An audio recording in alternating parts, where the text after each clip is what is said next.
pemirsa, tentunya masih bersama dengan kami dalam Berita Lampung.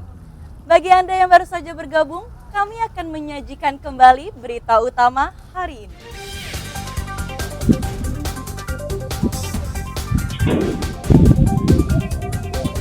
Kawanan pencuri nyaris menggasak dua motor di Rumah Sakit Umum Daerah Bob Bazar Kalianda, Lampung Selatan.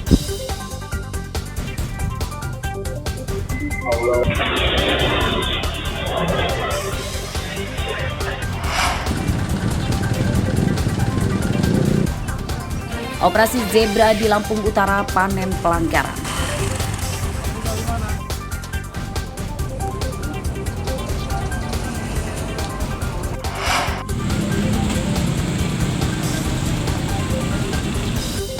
Jalan menuju kawasan pendidikan di Bandar Lampung rusak parah.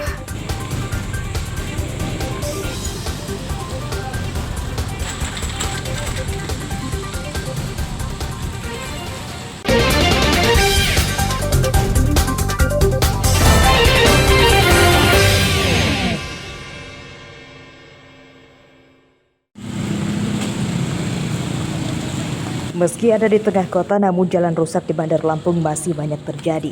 Di antaranya di Jalan Karimun Jaya dan Nusa Tiga, Kecamatan Sukarabe. Meski bukan jalan protokol, jalan penghubung ini cukup vital untuk aktivitas sehari-hari warga dan jalur menuju ke beberapa sekolah SMP, SMA, dan termasuk Universitas Islam Negeri atau UIN Bandar Lampung.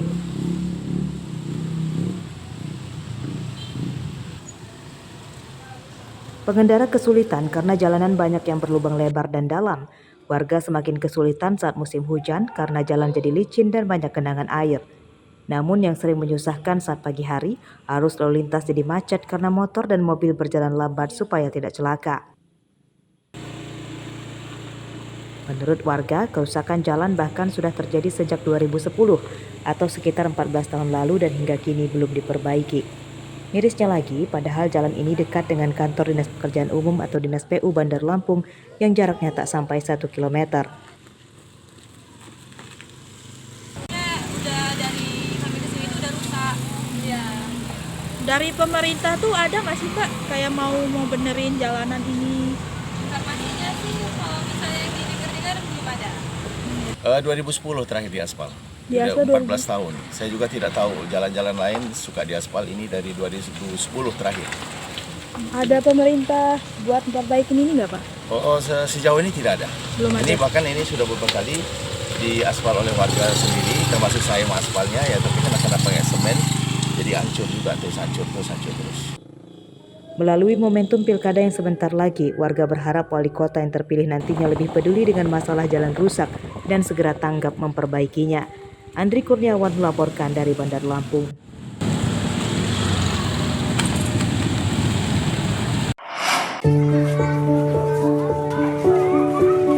Akibat ruang kelas rusak parah, para siswa SD Negeri 8 Krui, Kecamatan Pesisir Tengah, Pesisir Barat, terpaksa belajar di ruang perpustakaan.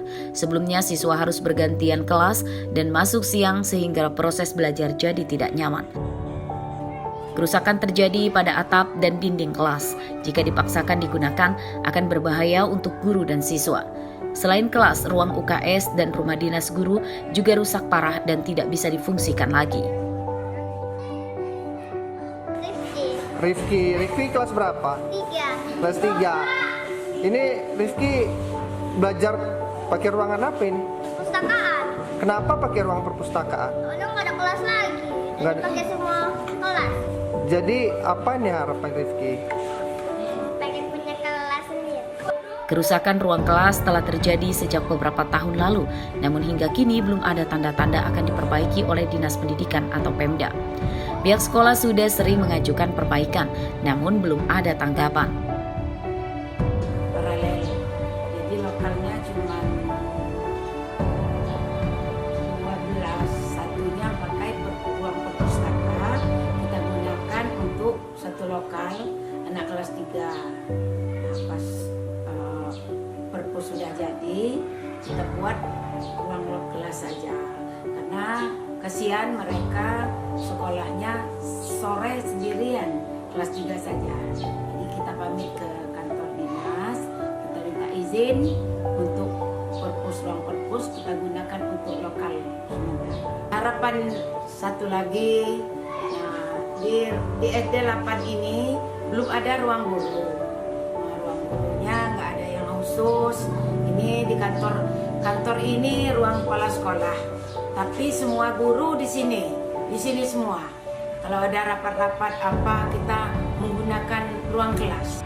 Pemda diminta segera memperbaiki bangunan yang rusak sebelum menimbulkan jatuh korban. Apalagi kebutuhan ruang kelas sangat mendesak karena sekolah ini memiliki total hingga 200 siswa. Rosandi melaporkan dari pesisir barat.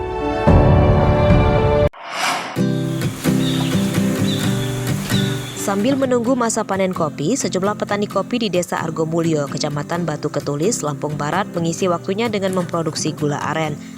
Meski awalnya jadi usaha sampingan, namun kini produksinya malah mencapai ratusan kilogram per hari. Di desa ini terdapat sekitar 100 petani kopi yang memproduksi gula aren. Mereka tidak kesulitan mendapatkan bahan baku karena banyak pohon aren di daerah ini. Salah satunya Mahfur, ia setiap pagi memasang jerigen di pohon aren dekat kebunnya untuk menampung nira atau enau sebagai bahan dasar gula aren. Nira tersebut kemudian dimasak hingga jadi gula aren.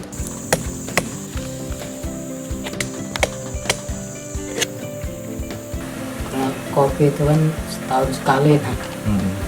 Kalau gula aren ini? Aren itu ya tiap hari. Tiap hari artinya ada pemasukan ya dari hasil gula ini Pak ya? Iya. Berapa Pak biasanya pemasukan tiap hari dari hasil produksi gula aren? Kalau dirupiahkan itu 60 lah sehari. Sebenarnya sampingan ya, kalau mata pencarian khususnya di sini sebagai pengepul kopi. Kurang lebihnya 100 pengrajin. Yang kurang lebihnya. Terus kalau dibikin rata-rata bisa jadi 125 kilo per hari. Harga gula aren Rp15.000 per buah dengan bobot sekitar 1 kg.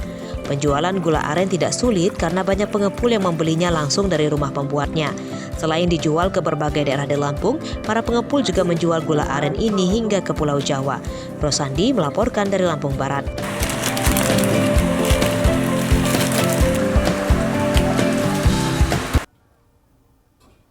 Pemirsa, informasi tadi sekaligus menutup perjumpaan kita pada pagi hari ini.